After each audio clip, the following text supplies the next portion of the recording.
जय श्री राम दोस्तों। हमारी आज की कहानी है विधवा माँ का आत्मसम्मान। 2 दिन से वायरल फीवर से परेशान किशोरी जी अभी अभी किचन में पहुंची ही थी कि तभी उनके कानों में पीछे से एक आवाज़ आई। क्या हुआ मम्मी जी, कुछ चाहिए था आपको? रसोई घर के बर्तनों में झांकती किशोरी जी को उनकी बहू नीलम ने पूछा तो वो हैरानी से कहने लगी, बहू अभी तक तो मैंने नाश्ता भी नहीं किया है, लेकिन यहाँ तो सभी बर्तन खाली हो चुके हैं। मैं तो रसोई घर में चाय और नाश्ता लेने के लिए आई थी, लेकिन यहाँ तो कुछ रखा ही नहीं है। हैरान होते हुए किशोरी जी ने कहा तो नीलम बोली, लेकिन माँ जी आप भूल रही हैं कि आज तो 1 तारीख है। बड़े भैया और भाभी आपको लेने आते ही होंगे, तो मैंने सोचा आपका खाना आज वहीं बना होगा, इसलिए मैंने आपका नाश्ता तो बनाया ही नहीं है। बहू की बातें सुनकर किशोरी जी शब्द रह गईं और आश्चर्य मिश्रित भावों से अपनी बहू की ओर देखने लगी। फिर बेशर्मी की हदें पार करते हुए नीलम बोली, इतनी हैरानी से क्या देख रही हैं माँ जी? आपका हमारे घर में रहने का समय अब खत्म हो चुका है। मैंने कुछ गलत तो नहीं कहा? इतना सुनकर किशोरी जी बोली, देखो बहू, बड़ी बहू का फ़ोन आया था यह बताने के लिए कि उसे 2-3 दिन के लिए अपने मायके जाना है, तो वे अभी मुझे 2-3 दिन के लिए नहीं रख पाएगी। यह सुनकर नीलम आग बबूला होते हुए बोली, माँ जी आपके दोनों बेटे और बहुओं ने मिलकर यह तय किया था कि एक एक महीना बारी बारी से हम लोग आपको अपने साथ रखेंगे, और फिर महीने की 1 तारीख को ही ऐसा क्या हो गया जो भाभी को अपने मायके जाना पड़ा? वैसे भी मुझे सब मालूम है, यह सब उनकी चाल है ताकि वह और 2-3 दिन के लिए आपसे छुटकारा पा सकें। ठीक है, यदि आप यहाँ 2 दिन ज़्यादा रहेंगी तो आप अगले महीने की 3 तारीख को ही यहाँ वापस आएंगी। बड़ी भाभी को भी आपको 2-3 दिन ज़्यादा रखना पड़ेगा, सपाट शब्दों में नीलम ने कहा। तो इतना सुनते ही किशोरी जी की आंखें आंसुओं से सराबोर हो गई। वे चुप करके अपने कमरे में वापस लौट आए और अपने पति चंपकलाल जी की तस्वीर के सामने जाकर बैठ गई। सुना आपने क्या कहा आपकी छोटी बहू ने? अब मैं इन सब पर बोझ बन गई हूँ। एक दिन ज़्यादा भी मुझे अपने पास रखना इन लोगों को मंजूर नहीं है। अगर बड़ा बेटा मुझे लेने नहीं आया तो छोटी बहू ने मुझे नाश्ता देने से भी इनकार कर दिया। इतना सब कुछ सुनने से पहले भगवान ने मुझे आपके पास क्यों नहीं बुला लिया? बोलते बोलते किशोरी जी की आंखों से झरझर आंसू बहने लगे और फिर कुछ देर बाद अपने आंसुओं को पहुँचते हुई बोली, अब मैं उनसे खाना मांगने भी नहीं वाली हूँ। अगर वह खुद से मुझे नाश्ता देंगे तो ही मैं खाऊंगी, नहीं तो भूखे पेट ही रह जाऊंगी, और मेरे पास कोई चारा भी तो नहीं है। वैसे भी भूख प्यास तो मर ही चुकी है। इतना लाचार तो किशोरी जी ने स्वयं को अपने पति के जाने के बाद भी महसूस नहीं किया था, जितना वे आज महसूस कर रही थी अपने बेटे और बहुओं के राज में। वे अपने आप को ठगा हुआ सा महसूस कर रही थी। 2 घंटे बाद छोटी बहू ने काम वाली बाई के हाथ खाना तो भिजवा दिया, लेकिन वो खाना अब उन्हें किसी भीख से कम नहीं लग रहा था। वह सोचने लगी कि इतने जिल्लत भरे खाने से तो भूखे मर जाना या शायद जहर खाना ही आसान था। बैठे बैठे किशोरी जी बरसों पुरानी बातों को याद करने लगी। सोचने लगी कि जब बड़े बेटे के जन्म के 2 वर्ष बाद मेरे दूसरे बेटे का जन्म हुआ था तो सब लोग कितनी बधाई दे रहे थे। सभी कहते थे, तू तो किस्मत लिखवा कर आई है, भगवान से 2-2 बेटों की सेवा पाकर खूब ठाठ से कटेगा तुम दोनों का बुढ़ापा। हम लोग अपनी किस्मत पर नाच करते नहीं थकते थे, लेकिन आप क्या गए, मेरी तो जिंदगी नर्क ही बन गई। जब तक हम दोनों साथ थे हमारे दोनों बेटे हर बात मानते थे हमारी, और मजाल है कि दोनों बहुओं के मुंह से कोई गलत बात भी निकल जाए। एक एक काम मुझसे पूछ पूछ कर करती थी, लेकिन आपके जाने की देर थी कि दोनों बेटे और बहुओं ने मुझसे बिना पूछे मेरे खाने पीने और रहने का भी बंटवारा कर दिया। एक बार भी मुझसे बात तक नहीं की कि आखिर मैं क्या चाहती हूँ। अपनी सहूलियत के हिसाब से मेरे रहने और खाने की व्यवस्था भी कर दी इन लोगों ने। अरे बूढ़ी हो गई हूँ तो क्या हुआ, हूँ तो मैं उनकी माँ ही। अरे भिखारियों जैसी हालत कर दी है इन लोगों ने मेरी। अपने स्वर्गवासी पति की तस्वीर को निहारते निहारते किशोरी जी के आंसू थमने का नाम ही नहीं ले रहे थे। चंपकलाल जी और किशोरी जी ने बहुत संघर्ष करके अपने दोनों बेटों को पाल पोस कर बड़ा किया था। उन दोनों ने अपने बच्चों की परवरिश में कभी कोई कमी नहीं आने दी। चंपकलाल जी की सरकारी नौकरी थी, लेकिन बच्चों की पढ़ाई लिखाई, स्कूल की फीस और अपने माता पिता की दवाइयाँ जैसे सारे खर्चे पूरे करने में उनकी पूरे महीने की तनख्वाह चली जाती थी। इसीलिए किशोरी जी घर का काम करने के बाद सिलाई बुनाई का काम किया करती थी और ऊनी वस्त्र बनाकर दुकानों पर सप्लाई करती थी, जिससे उन्हें कुछ बचत हो जाया करती थी। लेकिन जब दोनों बेटे बड़े हो गए तो अपनी इज्जत का हवाला देते हुए उन्होंने किशोरी जी को यह काम करने से मना कर दिया था। तो किशोरी जी ने भी बिना किसी विरोध के उनकी बात मान ली थी। चंपकलाल जी और किशोरी जी ने बहुत मेहनत करके ये बड़ा सा मकान बनाया था। उसके बाद दोनों बेटों की पढ़ाई लिखाई पूरी हो गई और दोनों की अच्छी नौकरी करने लगे। बड़े चाप से चंपकलाल जी ने अपनी दोनों बेटे अनिल और पवन की शादियां की थी। दोनों बेटों की बहुएं उनका पूरा मान सम्मान किया करती थी। लेकिन कोरोना काल में चंपकलाल जी अचानक इस दुनिया को छोड़कर चल बसे। उसके बाद तो जैसे घर की काया ही पलट हो गई। दोनों बेटे जो राम और लक्ष्मण की तरह रहा करते थे, लड़ने और झगड़ने लगे। बड़े अरमानों से चंपकलाल जी और किशोरी जी ने जो मकान बनवाया था, अब वह 2 टुकड़ों में बंट चुका था और 2 अलग अलग घरों में तब्दील हो चुका था। घर के 2 टुकड़े होने के साथ ही किशोरी जी के दिल के हजारों टुकड़े हो गए। उनके जिस मकान के आगे पीछे 2 गेट हुआ करते थे, उस मकान के बीचों बीच एक दीवार खिंच गई। आगे का हिस्सा बड़े बेटे के पास और पीछे का हिस्सा छोटे बेटे के पास गया। घरों में आने जाने के रास्ते भी अलग अलग हो गए थे। बंटवारा यहीं तक रुका नहीं। दोनों बेटे और बहुओं ने किशोरी जी से पूछे बिना उनका भी बंटवारा कर दिया और एक एक महीना दोनों ने किशोरी जी को रखने की बारी बांध ली और उन्हें ये फरमान सुना दिया गया, जिसके पास भी माँ रहेगी, पिताजी की पेंशन भी उसी महीने उसी बेटे को मिलेगी। अब तो यह आलम था कि एक दिन भी ऊपर हो जाए तो किशोरी जी की बहुएं उन्हें दूसरे दिन चाय और नाश्ता देने तक को तैयार ना थी। आज किशोरी जी बहुत उदास हो चुकी थी। सोचने लगी, हर महीने जो पेंशन आती है वह सारी की सारी पेंशन बेटे ले जाते हैं। ऐसा लगता है जैसे मैं अपने खाने पीने और रहने की कीमत चुका रही हूँ। उसके बावजूद भी भिखारियों की तरह इन लोगों से खाना मांग रही हूँ। किसी ने सच ही कहा है, माता पिता एक ही घर में रहकर 2-2 बेटों को पाल लेते हैं, मगर 2-2 बेटों की शादी होने के बाद वे मिलकर एक माता पिता को नहीं पाल सकते। अब किशोरी जी बड़े बेटे और बहू के घर पहुंच चुकी थी, लेकिन यहाँ भी उनकी उदासी दूर करने वाला कोई नहीं था। शाम के समय किशोरी जी टहलने के लिए पार्क में गईं, तो वहाँ उनका महिला मंडल वाला ग्रुप खाटू श्याम जाने का प्रोग्राम बना रहा था। किशोरी, तुम भी हमारे साथ चलो ना, यमुना जी ने कहा। तो उनकी बात सुनकर किशोरी जी को ऐसा लगा जैसे उनके दिल की बात किसी ने कह दी हो। सोचने लगी, कुछ समय पहले जब उन्होंने अपने छोटे बेटे के सामने खाटू श्याम जाने की इच्छा जाहिर की थी तो बहुत ज़्यादा खर्चा हो जाएगा, ऐसा कहकर उनके बेटे ने उनकी तीर्थ यात्रा पर बात को टाल दिया था। मन मसोस कर उन्होंने जाने का प्रोग्राम कैंसिल कर दिया था। लेकिन इस बार जब महिला मंडल का प्रोग्राम बन रहा था तो किशोरी जी खुद को रोक नहीं पाई और अपनी सहेली से कहने लगी, यमुना, बहुत वर्ष पहले मेरा भी बहुत मन था कि मैं तीर्थ यात्रा पर जाऊं, लेकिन कभी मौका ही नहीं मिल पाया। मैं इस बारे में अपने बड़े बेटे अनिल से बात करके फिर तुम्हें बताऊंगी। लेकिन जब उन्होंने घर जाकर अपने बेटे से यह बात कही तो बड़े बेटे ने जो जवाब दिया उसकी तो उन्होंने कभी कल्पना भी नहीं की थी। माँ, कितनी फिजूल खर्च करती हैं आप, इतना वाहियात आइडिया है आपकी सहेलियों का। इस उम्र में घर पर रहकर भजन कीर्तन करना चाहिए।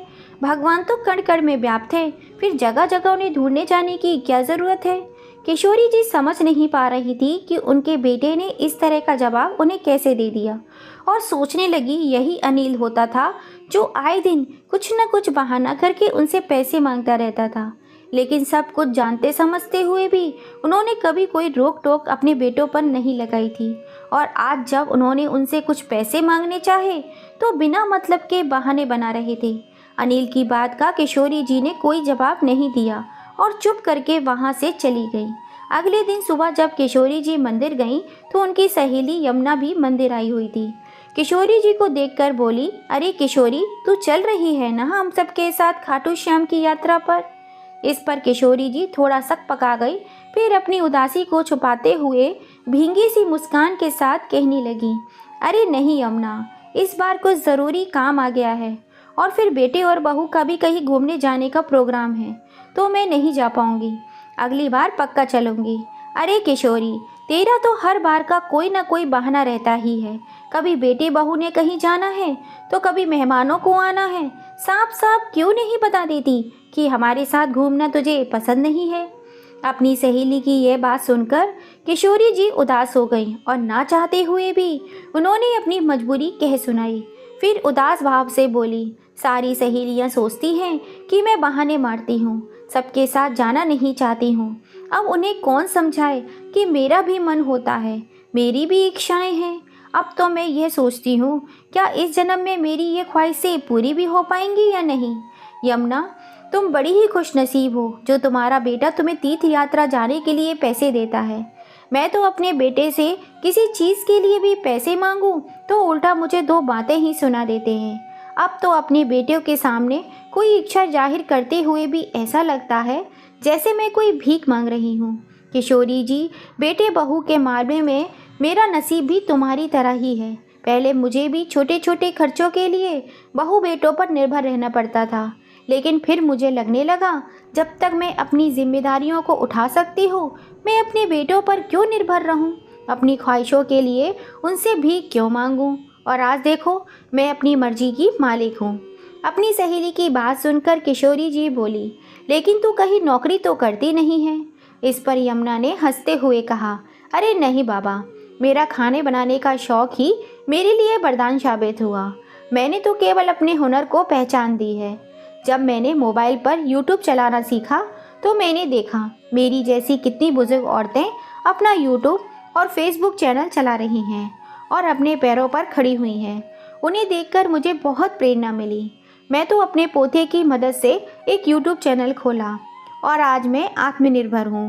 बात करते करते यमुना ने कहा, अच्छा अब मैं चलती हूँ, बहुत देर हो गई है, शाम को पार्क में मिलते हैं। यमुना जी की बातें सुनकर किशोरी जी हैरान रह गईं और घर आने के बाद सोचने लगी, मैं भी तो दिन भर घर पे खाली बैठी रहती हूँ। कुछ करना तो मैं भी चाहती हूँ जिससे इस उम्र में व्यस्त रहूँ और आत्मनिर्भर भी। लेकिन मैं जानती हूँ कि इस काम में ना तो मेरे बेटे मेरा साथ देंगे और ना ही बहुएं। बड़ी बहू तो मेरा पोता पोती को भी मेरे पास तक फटकने नहीं देती। फिर कुछ देर सोच विचार कर बैठी रही, तभी अचानक मन में ख्याल आया, किस्मत भी तभी साथ देती है जब इंसान कोशिश करता है। तभी कुछ सोचते हुए उनकी आंखों में चमक और होठों पर मुस्कान आ गई। उसी समय अपनी सहेली यमुना को फ़ोन लगाया। थोड़ी ही देर में उससे मिलने पहुंच गई। सहेली के पास बैठते ही बोली, यमुना, तू तो जानती है, बरसों पहले सिलाई बुनाई का काम किया करती थी, जिससे मैं कुछ पैसे भी कमा लेती थी। लेकिन बेटों के मना करने पर मैंने वे काम करना छोड़ दिया था। लेकिन अब मुझे मेरी गलती का एहसास हो रहा है। तुम्हें देखकर मुझे यकीन हो गया कि इंसान चाहे तो किसी भी उम्र में नई शुरुआत कर सकता है। तुमसे मुझे भी प्रेरणा मिली है। मैं भी अपना एक यूट्यूब और फेसबुक चैनल खोलना चाहती हूँ, जिससे मैं सिलाई बुनाई, स्वेटर के नए नए डिज़ाइन बनाना और क्रोशिया चलाना सिखाना चाहती हूँ। मेरे पास इनका अनुभव तो है, लेकिन वीडियो बनाने से संबंधित ज्ञान उपकरण नहीं है। क्या तुम मेरी इस काम में मदद करोगी? किशोरी जी की बातें सुनकर यमुना मुस्कुराते हुए कहने लगी, अरे इसमें पूछने वाली क्या बात है। यह काम तो तुम आज से ही नहीं, बल्कि मैं तो कहती हूँ अभी से शुरू कर लो। मेरे पास अच्छी क्वालिटी के मोबाइल से लेकर रिंग लाइट तक है, सभी उपकरण उपलब्ध हैं। तुम्हारा चैनल खोलने से लेकर वीडियो अपलोड करने तक सारे कामों में मैं तुम्हारी मदद कर दूंगी। बस फिर क्या था। किशोरी जी अगले दिन सुबह अपनी सहेली के पास पहुंच गई। थोड़ी ही देर में यमुना जी ने यूट्यूब चैनल बना दिया और फिर वीडियो बनाने की तैयारी करने लगी। शुरुआत के दिनों में कैमरे के सामने आने में उन्हें थोड़ी सी झिझक हो रही थी, पर उन्होंने हिम्मत नहीं हारी। जी जान से बस यूट्यूब पर वीडियो डालती रहीं। खैर जैसे तैसे करके उन्होंने वीडियो बनाकर डाल भी दिए, लेकिन उनका दिल जब टूटा जब उनका बनाया हुआ वीडियो 3 से 4 लोगों ने ही देखा था। वह हर रोज़ सुबह यमुना जी के पास जाती और वीडियो भी बनाती, परंतु वह कम लोग ही उनकी वीडियो को देख रहे थे। मेहनत करने के बावजूद भी उन्हें कोई रिस्पॉन्स नहीं मिल रहा था। आखिरकार वह हिम्मत से हारकर घर पर बैठ गईं। शायद इसी में भलाई होगी, यह सोचकर जैसे तैसे उन्होंने अपनी नियति को स्वीकार कर लिया। लेकिन उसके करीब 1 हफ्ते बाद यमुना का फ़ोन आया और उसने फ़ोन पर जो बात बताई वह सुनकर किशोरी जी की खुशी का ठिकाना ना रहा। यमुना ने उन्हें बताया कि किशोरी, तेरे एक वीडियो वायरल हो चुकी है जिसे 20 लाख से भी ज़्यादा लोग अभी तक देख चुके हैं। आज किशोरी जी अपने आप में एक नई ऊर्जा का अनुभव कर रही थी। अब उनका आत्मविश्वास बढ़ने लगा था और उन्होंने फिर से वीडियो बनाना शुरू किया और फिर तो एक के बाद एक वीडियो वायरल होती चली गई। अब उन्हें अपना शौक़ पूरा करने का भी मौका मिल रहा था और हर अपने हुनर को पहचान देने का भी। 2 महीनों के भीतर ही उनके पास उनकी अपनी पहली पेमेंट भी अब तक आ चुकी थी। वह वीडियो बनाने से लेकर एडिटिंग करने के सारे काम खुद करने लगी थी। पहली पेमेंट आते ही सबसे पहले उन्होंने अपने लिए एक बढ़िया कैमरे वाला अच्छा सा मोबाइल और ज़रूरत के उपकरण खरीदे। जब यह सामान लेकर वे अपने घर पहुंची और कमरे में रखने लगी तो उनकी बड़ी बहू जानवी हैरानी भरी नज़रों से कभी उनको तो कभी उनके सामान को देख रही थी। लेकिन किशोरी जी अपनी बहू की परवाह ना करते हुए वीडियो बनाने की तैयारी करने लगी। लेकिन उनकी बहू को सारा माजरा समझते देर न लगी और ऊंची आवाज़ में चिल्लाने लगी, अच्छा तो रोज़ रोज़ सुबह शाम यही गुल खिलाने जाती हो आप? यह सब कुछ करने से पहले आपने हमसे एक बार पूछना तक ज़रूरी नहीं समझा? बड़ी बहू की बातें सुनकर किशोरी जी को गुस्सा तो बहुत आया, लेकिन फिर उन बातों को नज़रअंदाज करके अपने कमरे का दरवाज़ा बंद किया और वीडियो बनाने लगी। उधर छोटी बहू जब अपने मायके गई तो उसकी भाभी कहने लगी, अरे दीदी, आपकी सास तो यूट्यूब तो छोड़ो फेसबुक पर भी धमाल मचा रही हैं। अपनी भाभी के मुंह से ऐसी बातें सुनकर नीलम कुछ हैरान से रह गई। लेकिन जब नीलम की भाभी ने किशोरी जी की वीडियो नीलम को दिखाई तो उसके पैरों तले ज़मीन खिसक गई। जल्दी जल्दी घर जाते ही सबसे पहले अपने पति के उसने कान भर दिए।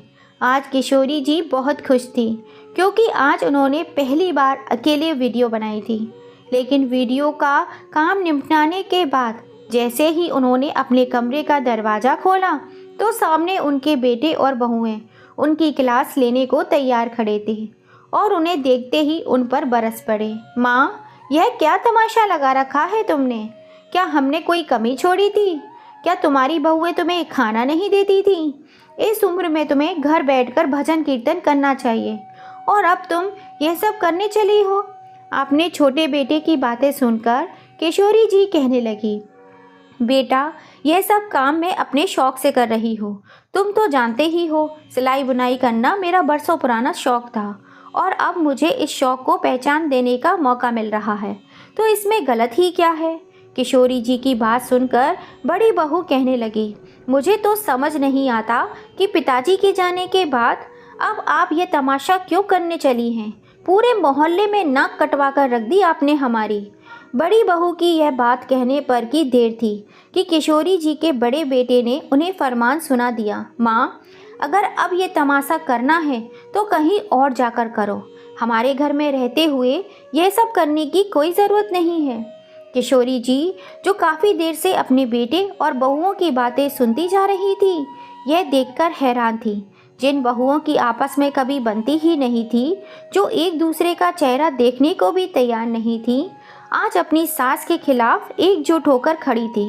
लेकिन अपने बेटे की बातें सुनकर आखिरकार किशोरी जी के सब्र का बांध टूट गया और फिर उन्होंने चुप रहना उचित न समझा और रोब भरी ऊंची आवाज़ में बोली, बस बहुत हो गया, बहुत बोल लिया तुमने और बहुत सुन लिया मैंने। अपने बेटों को पाल पोस कर बड़ा करते समय एक पल भी मुझे ये ख्याल नहीं आया कि यही बेटे आगे चलकर मेरी दुर्गति कर देंगे। तुम्हारे पिताजी क्या गए? तुमने तो अपनी माँ को माँ न समझकर फुटबॉल समझना शुरू कर दिया। अरे, जिसे हर महीने पहली तारीख को किक मारकर अपने घर से निकाल दिया जाता है। 2 वक्त की रोटी भी ऐसे तरसा तरसा के दी जाती है जैसे किसी कुत्ते को भीख दी जा रही हो। अपने बेटों को देखते हुए किशोरी जी बोली, तुम पूछते हो क्या कमी रखी है तुमने?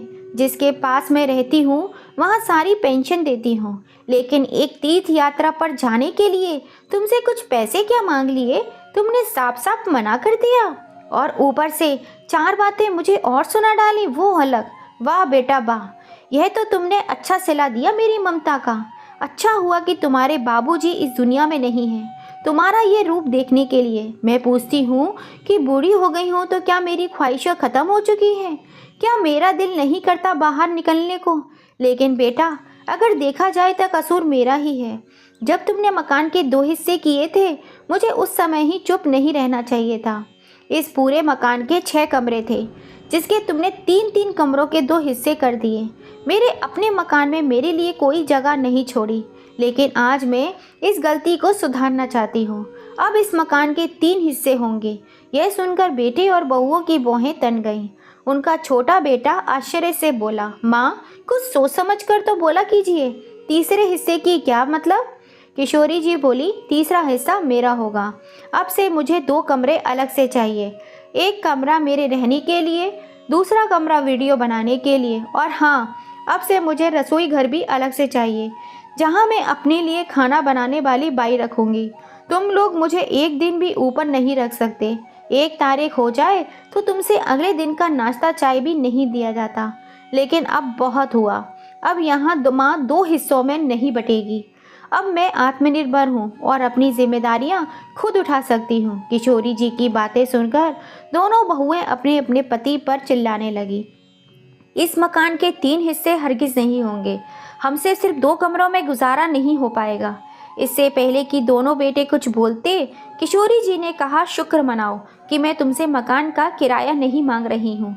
यदि मेरा फैसला मंजूर नहीं है तो आप अपना इंतज़ाम कहीं और कर सकते हो। और हाँ, आज के बाद मैं अपने खर्चे स्वयं उठाऊंगी। अब से मुझे तुम लोगों के सहारे की कोई ज़रूरत नहीं है। अभी इन बूढ़ी हड्डियों में इतनी जान है कि वे अपना क्या 4-4 लोगों का काम अकेले कर सकती हैं। अब से मुझे अपनी ज़िंदगी में कोई हस्तक्षेप नहीं चाहिए। किशोरी जी की बात सुनकर दोनों बेटे और बहुएं अपना सा मुँह लेकर अबाक खड़े रह गए। वे सब दंग थे कि आखिर सीधी सादी दिखने वाली उनकी माँ में इतना आत्मविश्वास आया तो आया कहाँ से। परंतु अब ना तो उनके पास सवाल करने का हक था और ना ही किसी जवाब की उम्मीद। दोस्तों, किशोरी जी ने अपनी बेटे और बहुओं को सबक सिखाने के लिए जो निर्णय लिया, क्या वो सही था या गलत? क्या बुढ़ापे में अपने आत्मनिर्भर रहना गलत है या सही? अपनी राय हमें कमेंट करके ज़रूर बताइएगा। और कहानी पसंद आई हो तो ज़्यादा से ज़्यादा इसे अपने फैमिली फ्रेंड में शेयर कीजिएगा, लाइक कीजिएगा, सब्सक्राइब कीजिएगा। फिर मिलेंगे।